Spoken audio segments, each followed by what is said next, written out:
नमस्कार, मी हर्षाली हितगुजे आपल्या खास कार्यक्रमात आपल्या सर्वांचं स्वागत। या कार्यक्रमात आपण विविध आजार त्यावरील उपचार याबद्दल चर्चा करत असतो आणि आजचा आपला जो विषय आहे तो म्हणजे गुडघेदुखी आणि रोबोटिक शस्त्रक्रिया। आज 12 ऑक्टोबर आहे, जागतिक संधिवात दिन आहे आणि त्याच अनुषंगाने तुम्हाला जागरूक करण्यासाठी आणि यावर चर्चा आणि मार्गदर्शन करण्यासाठी आपल्या स्टुडिओमध्ये आलेले आहे joint replacement surgeon doctor Pramod Bhor. Doctor, स्वागत आहे तुमचं। नमस्कार। डॉक्टर प्रमोद भोर हे गेल्या 19 वर्षांपासून नवी मुंबईत कार्यरत असलेले जॉइंट रिप्लेसमेंट सर्जन आहेत। ते फोर्टिस हॉस्पिटल वाशी आणि खारघर मेडिसिन हॉस्पिटलमध्ये ऑर्थोपेडिक्सचे संचालक आहेत। जर्मनी आणि सिंगापूरमध्ये रिप्लेसमेंट सर्जन म्हणून प्रशिक्षित त्यांनी 7000हून अधिक गुडघे बदलण्याचे ऑपरेशन केले आहेत। ते एक शैक्षणिकदृष्ट्या अध्यापनात केंद्रित आहेत आणि त्यांनी विविध पेपर लिहिले आहेत। नवी मुंबईतील गुडघा बदलण्यासाठी रोबोटिक असिस्टेड तंत्रज्ञान वापरणारे ते पहिले सर्जन आहेत आणि त्यांनी 250हून अधिक रोबोटिक असिस्टेड रिप्लेसमेंट केले आहेत। ते ऑर्थोपेडिक्सचे प्राध्यापक आहेत आणि त्यांनी त्यांच्या हाताखाली अनेक विद्यार्थ्यांना प्रशिक्षण देखील दिलेलं आहे। चला तर विषयाला सुरुवात करूयात। तर सर, सगळ्यात माझा पहिला प्रश्न की ऑस्टिओआर्थरायटिस म्हणजे काय, ते नेमकं कोणत्या सांध्यांना होऊ शकतं आणि त्याचे काही प्रकार आहेत का? ऑस्टिओआर्थरायटिस म्हणजे वयाप्रमाणे होणारी गुडघ्याची झीज किंवा जॉईंटची झीज। ऑस्टिओआर्थरायटिस सगळ्यात कॉमनली हे गुडघ्यांना, कारण ते मोस्ट वेट बेरिंग जॉईंट्स आहेत, त्यामुळे मॅक्झिमम ते गुडघ्यांना होतं। त्याचबरोबर ते बाकी जॉईंट्सला पण इफेक्ट होतं। संधिवातामध्ये ते कॉमनली पाहिलं जातं। वयाप्रमाणे झीज झाल्यावर ते होतं। रुमॅटॉइड आर्थरायटिस म्हणजे संधिवात, गाऊट किंवा सेकंडरी ऑस्टिओआर्थरायटिस दॅट इज म्हणजे लागल्यावरती इंजुरीनंतरही ऑस्टिओआर्थरायटिस आपल्याला पाहायला मिळतं। ते लवकर पाहायला मिळतं। सो वयाप्रमाणे डेफिनेटली ऑस्टिओआर्थरायटिस हे होणारच आहे, प्रत्येक माणसाला होणार आहे आणि ते पेनफुल असेलच, याची काही गरज नाही। गुडघेदुखीचा डॉक्टर बरेच जणांना त्रास असतो, तर या गुडघेदुखीची नेमकी ट्रीटमेंट काय असते? सो गुडघेदुखी म्हणजे ऑस्टिओआर्थरायटिस ते प्रायमरी असेल किंवा सेकंडरी असेल, त्याची ट्रीटमेंट ही त्याच्या ग्रेड्सवर डिपेंडंट असते की प्रत्येक माणसाला ज्याला गुडघेदुखी असते त्याला ट्रीटमेंटची गरजच आहे याची काही गरज नाही। सो ग्रेड 1 म्हणजे सुरुवातीला ज्या वेळेला पेशंटला नॉर्मल पेन होतं, कधी कधी पेन होतं, खूप जास्त चालल्यावर पेन होतं, ह्याच्यामध्ये व्यायाम करणे, कॅल्शियम, विटॅमिन डी घेणे हेच भरपूर होतं। ग्रेड 2, ग्रेड 3 ज्याच्यामध्ये थोडं चालल्यावरही पेन वाढतं। ग्रेड 3मध्ये मेडिसिन्स हे घ्यावे लागतात रेग्युलरली किंवा फिजिओथेरपीने थोडा आराम पडतो। आणि ज्यावेळेला ग्रेड 4 हे ऑस्टिओआर्थरायटिस होतं। ग्रेड 4 म्हणजे काय की थोडं रेग्युलर त्यांचे मुवमेंट्स, रेग्युलर पेशंटला हालचाल करायलाही त्रास होतो, त्याला ग्रेड 4 ऑस्टिओआर्थरायटिस म्हणतात। ह्या केसमध्ये ज्यावेळेला ग्रेड 4 ऑस्टिओआर्थरायटिस होतं त्यावेळेला आपल्याला बऱ्याचदा पाहायला लागतं की आपल्याला रिप्लेसमेंट किंवा शस्त्रक्रिया म्हणजे हे करण्याची गरज पडू शकते। So grade 4 osteoarthritis is where किंवा ग्रेड 3मध्ये ज्याच्यामध्ये पेन कमी होत नाही त्यावेळेला आपण रिप्लेसमेंट करण्याचे सांगतो नॉर्मली पेशंट्सला। ओके डॉक्टर, आता नी रिप्लेसमेंटबद्दल बोलूया की नी रिप्लेसमेंट एक्झॅक्टली काय असतं आणि त्याचे पण काही प्रकार असतात का?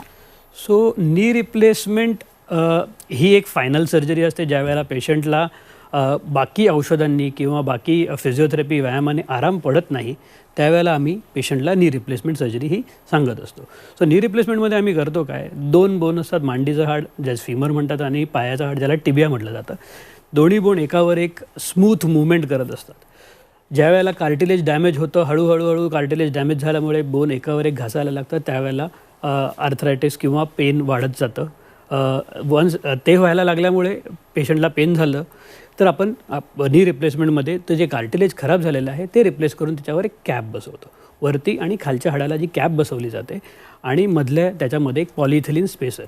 नी रिप्लेसमेंट करताना डिफॉर्मिटी जी आहे, समजा पेशंटच्या पायाला बाक आलेला आहे, पाय सरळ होत नाहीत, हे आपण त्याच वेळेला करेक्ट करतो। त्यामुळे मेकॅनिकल ॲक्सिस जी आहे पायाची वजन पडण्याची ती करेक्ट होते आणि पेशंटला पेन कमी होतं।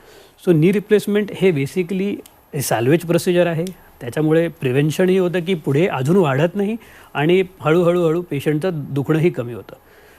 टाईप्स म्हटलं तर 2 प्रकारे आपण म्हणू शकतो। नंबर 1 सगळ्यात पार्शल नी रिप्लेसमेंट आणि total knee replacement. Partial knee replacement म्हणजे काय की ज्यावेळेला सुरुवात असते आतलीच बाजू फक्त जॉईंटची किंवा बाहेरची बाजू एकच कंपार्टमेंट ज्यावेळेला खराब असतो आपण पार्शल नी रिप्लेसमेंट करतो आणि ज्यावेळेला पूर्णपणे गुडघा खराब झालेला असतो त्यावेळेला आपण टोटल नी रिप्लेसमेंट करतो। आजकालच्या ह्याच्यामध्ये कन्व्हेन्शनल आणि रोबोटिक हे दोन एक वेगळे प्रकार आलेले आहेत की आम्ही ज्या वेळेला रेग्युलरली स्वतः सर्जन फक्त करतो त्यावेळेला कन्व्हेन्शनल नी रिप्लेसमेंट म्हटलं जातं आणि रोबोटच्या सहाय्याने केलं दॅट इज अत्याधुनिक जे एक प्रकार आहे त्याच्यामध्ये रोबोट असिस्टेड नी रिप्लेसमेंट हेही म्हटलं जातं. ओके डॉक्टर, पार्शल रिप्लेसमेंट हे कधी करावं आणि त्याचबरोबर हे कधी टाळावं?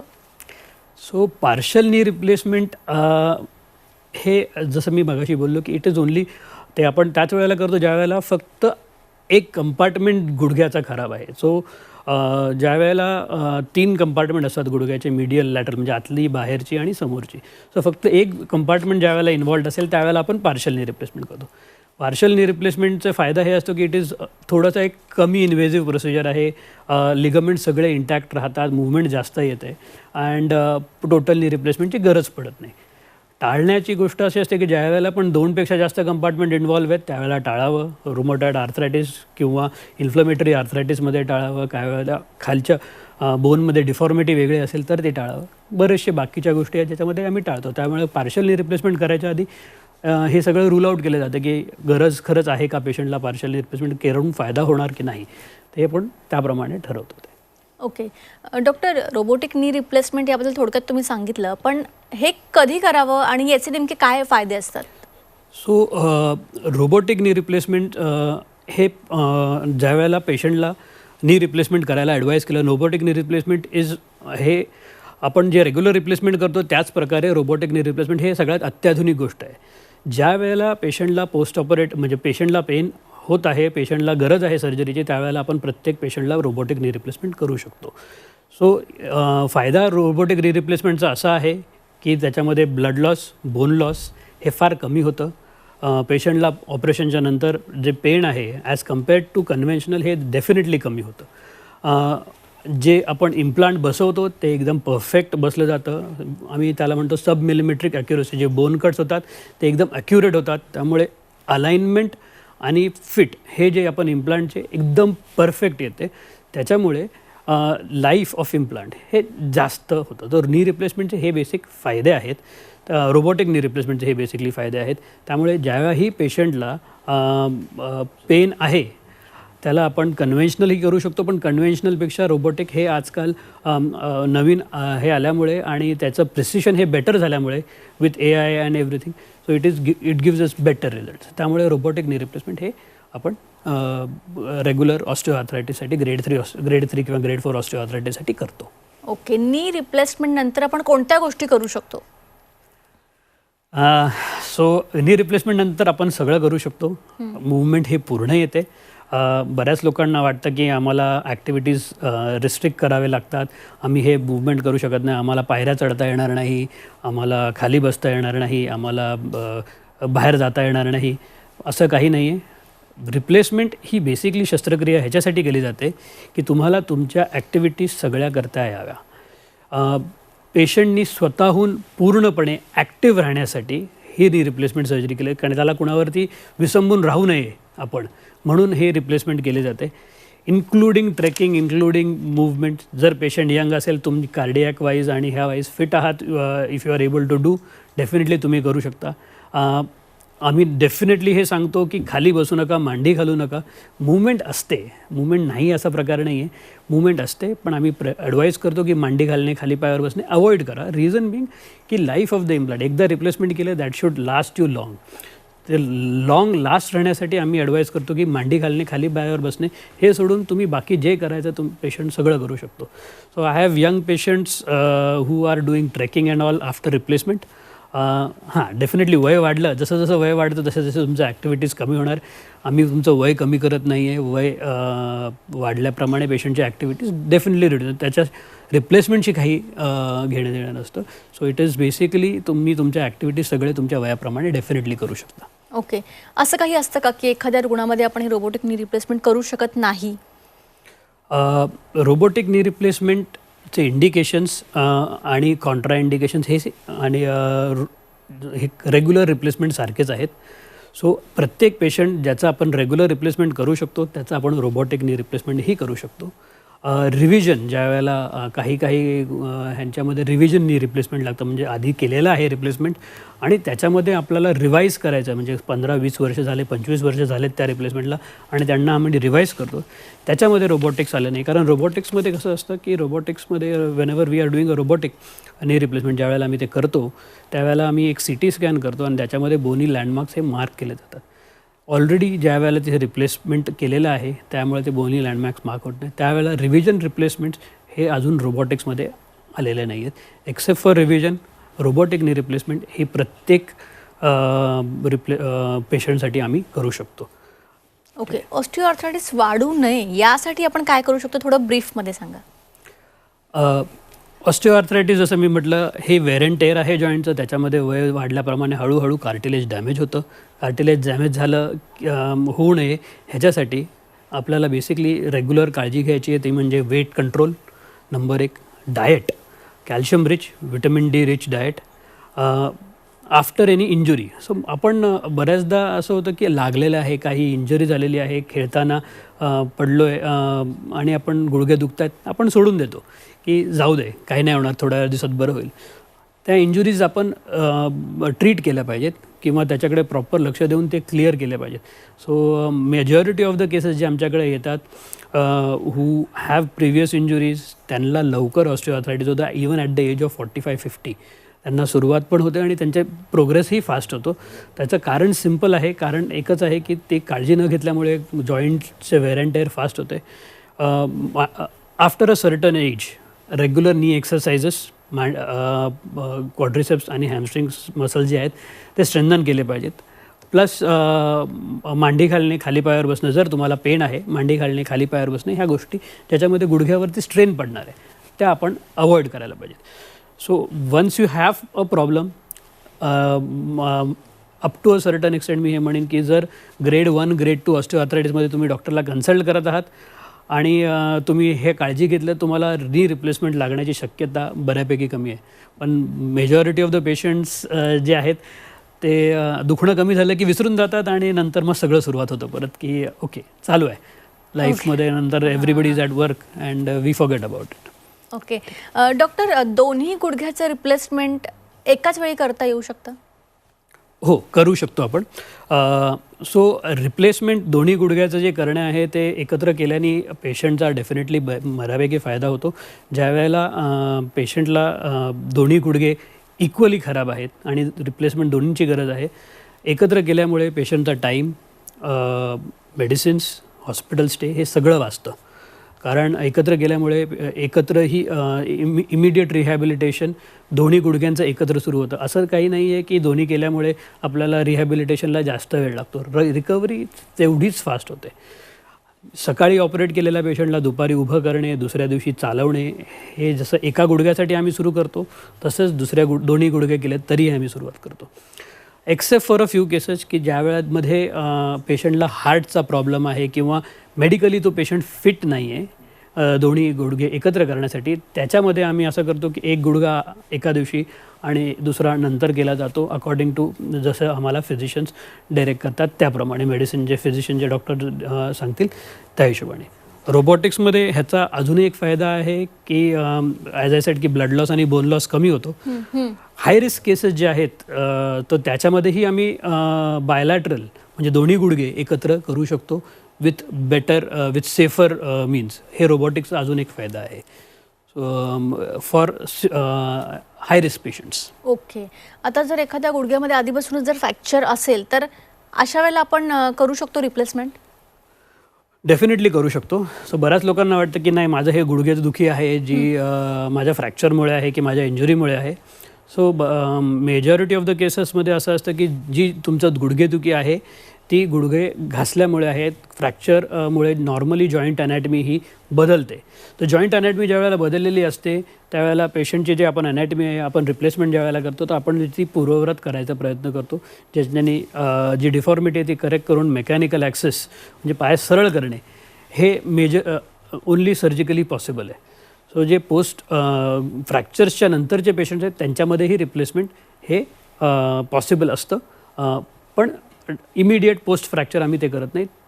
जुने झालेले जुळलेले फ्रॅक्चर्स ह्याच्यामध्ये ते केलं जातं. ओके, आता आपण काही मिथ्स विषयी चर्चा करूया, म्हणजे जेणेकरून आपल्या प्रेक्षकांना काय वाटतं त्यावर आपण बोलूया. असं वाटतं की ऑपरेशन नंतर पेशंटला चालता येत नाही, यात कितपत तथ्य आहे? हे सर्जरी पेशंटनी चालण्यासाठी करायचं आहे. सो नी रिप्लेसमेंट ही surgery basically pain free walking ह्याच्यासाठी केली जाते, म्हणजे बिना दुखत पेशंटला आरामात चालता यावं म्हणून हे केलं जातं. तर ह्यात बिलकुल तथ्य नाही आहे की चालता येत नाही. सगळे पेशंट चालतात. सो आपल्याला एवढं लक्षात ठेवायला लागतं की हां, आधी आपण काय करत होतो आणि आधी बरेचसे पेशंट कम्पेअर काय करतात की मी आधी म्हणजे किती when I was a young patient, when I was a young person, त्यावेळेला मी कसं चालायचो आणि आत्ता रिप्लेसमेंट नंतर मी कसं, ते नाही. सो इफ आपण जर प्रॉपर कम्पॅरिझन केलं की ऑपरेशनच्या आधी मी एवढं चालायचो आणि आत्ता मी किती चालू शकतो, त्याच्यामध्ये डेफिनेटली पेशंटला सॅटिस्फॅक्शन जातं. ओके, पेशंटला पायऱ्या चढता किंवा उतरता येत नाहीत? येतात. सो अगेन बऱ्याच लोकांना वाटतं की आज रिप्लेसमेंट झाला, मी आता पायरी चढू शकणार नाही. माझे पेशंट्स, काल माझी पेशंट डिस्चार्ज झाली आहे, दुसऱ्या माळ्यावर राहते, पायऱ्या चढत घरी गेली आहे. ओके. आणि मग पेशंटला परत रिपीट सर्जरी पण लागते असं बऱ्याच जणांना वाटतं. रिपीट सर्जरी हा जो प्रकार आहे, हे बेसिकली लाईफ ऑफ इम्प्लांट, हे जे आपण रिप्लेसमेंट करतो आहे ह्याचं लाईफ एक 15 ते 20 वर्षापर्यंत असतं. It is longer in terms Wien ज्या वेळेला आपण रोबोटिक वापरतो. ज्या वेळेला आपण repeat surgery is only done for younger patient, ज्या वेळेला कमी वयात आपण रिप्लेसमेंट करतो त्यावेळेला आपल्याला रिपीट सर्जरी लागू शकते. पण कमी वय म्हणजे 50 नाही, कमी वय म्हणजे 40-45 वगैरे. सो 50-55च्या नंतर जर आपण सर्जरी केली तर that will last for a long time. Okay, आणखी एक म्हणजे मेटलनी इम्प्लांट केलं तर त्याचं काहीतरी इन्फेक्शन होतं? नाही, असं काही नाही. मेटल ॲलर्जी ज्यांना असते त्यांच्यासाठीही वेगळे मेटल्स आहेत. ज्यांना हे मेटल ॲलर्जी आणि इन्फेक्शन हे वेगळं आहे. So infection can happen with anyone. Infection हे कोणालाही होऊ शकतं, त्याचे वेगवेगळे कारणं आहेत. सो आपण त्याची अकॉर्डिंगली काळजी घेतो. म्हणून हे ऑपरेशन थिएटरमध्ये where there are proper facilities तिकडे केले जातं, छोट्या हॉस्पिटलमध्ये करत नाही. सो काळजी घेऊन केलं तर डेफिनेटली इन्फेक्शन होत नाही. Infection is a complication which has to be treated. But मेटलमुळे इन्फेक्शन होतं हे टोटल चुकीचं आहे. पेशंटला नेहमी काठीची गरज पडते. आता जर 70-75 वर्षाच्या पेशंटला जर काठीची गरज पडली तर ते नॉर्मल आहे. 40 वर्षाचा पेशंट केला तर नाही, 50 वर्षाच्या पेशंटला केलं तर नाही. सो रिप्लेसमेंट केल्यामुळे तुम्हाला काठीची गरज नाही पडत. वयाप्रमाणे तुम्हाला काठीची बॅलन्स ठेवण्यासाठी तुम्हाला गरज आहे, म्हणून तुम्हाला गरज आहे काठीची. रिप्लेसमेंट केलं म्हणून तुम्हाला काठीची गरज आहे, हे टोटल चुकीचं आहे. ओके, आणि पेशंटला कधीच खेळता येत नाही किंवा काय ॲडव्हेंचर करता येत नाही? मी मगाशीच बोललो की माझे बरेचसे पेशंट, इवन यंगर पेशंट जे आहेत, जे ट्रेकिंगही करतात. Old up to a certain extent patients आहेत, गुजराती पेशंट्स आहेत, जे दांडिया खेळून मला त्यांनी व्हिडिओज पाठवलेले आहेत. सो डेफिनेटली सगळं करू शकतात, काही करता येत नाही असं नाही. ओके, आता सगळ्यात महत्त्वाचा प्रश्न, रोबोटिक नी रिप्लेसमेंट हे पूर्णपणे रोबोट करतो? Robotic knee replacement is a robot assisted surgery. So robotic knee replacement ज्या वेळेला केली जाते त्यावेळेला आम्ही पहिलं प्लॅनिंग करतो. So I take a CT scan. आम्ही एक CT स्कॅन केला जातो पहिला. CT स्कॅन केल्यानंतर मला तो CT स्कॅन मी माझ्या लॅपटॉपमध्ये प्लॅन करतो. एक दिवस आधीच व्हर्च्युअल सर्जरी झालेली असते. सो आय नो की कुठला इम्प्लांट कसा फिक्स होणार आहे, पेशंटला काय लागणार आहे, हे कळल्यानंतर दुसऱ्या दिवशी ज्या वेळेला सर्जरीला घेतलं तर तो रोबोट रेडी केला जातो. त्याच्यात ते फीड केलं जातं USB मधनं की ह्या पेशंटला असे कट्स घेतले जाणार आहेत. त्यानंतर सर्जन म्हणजे मी जॉईंट ओपन करतो, रोबोटचं हे फिक्स करतो, परत बोनवर मार्क करतो, एक 3D इमेज आम्ही परत तयार करतो. सो मी आत्ता नंतर परत मार्क केलेली 3D इमेज जी मी पॉइंटरनी मार्क करतो आहे, ज्याच्यामध्ये सेन्सर्स लागलेले असतात, ती 3D इमेज आणि माझी CTची 3D इमेज हे दोन्ही सुपरइम्पोज होतात, ज्याच्यामध्ये मी फायनल ठरवतो की हां, जे आम्ही काल ठरवलेलं आहे तेच कट्स घ्यायचेत की काही बदल करायचा आहे, हे मी ॲक्सेप्ट केल्यावरती फायनल रोबोट येऊन कट्स घेतो. सो हा क्युविस जो रोबोट आहे हा फुल्ली ऑटोमॅटिक आहे, तो स्वतःहून कट्स घेतो. बाकीचे काही रोबोट्स आहेत त्याच्यामध्ये आम्ही सॉ वगैरे हातामध्ये पकडतो आणि सर्जन थोडं थोडं मूव्ह करू शकतो.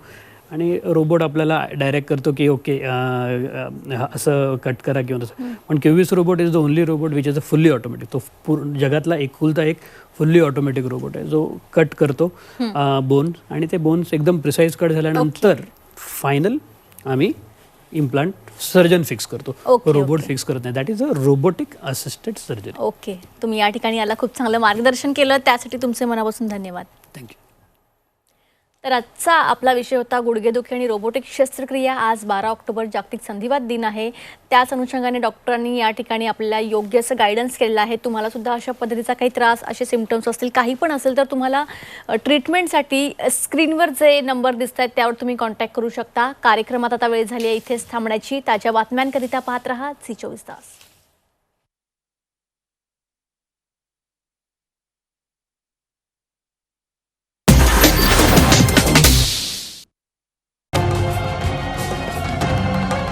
छत्रपतींचा विचार म्हणजे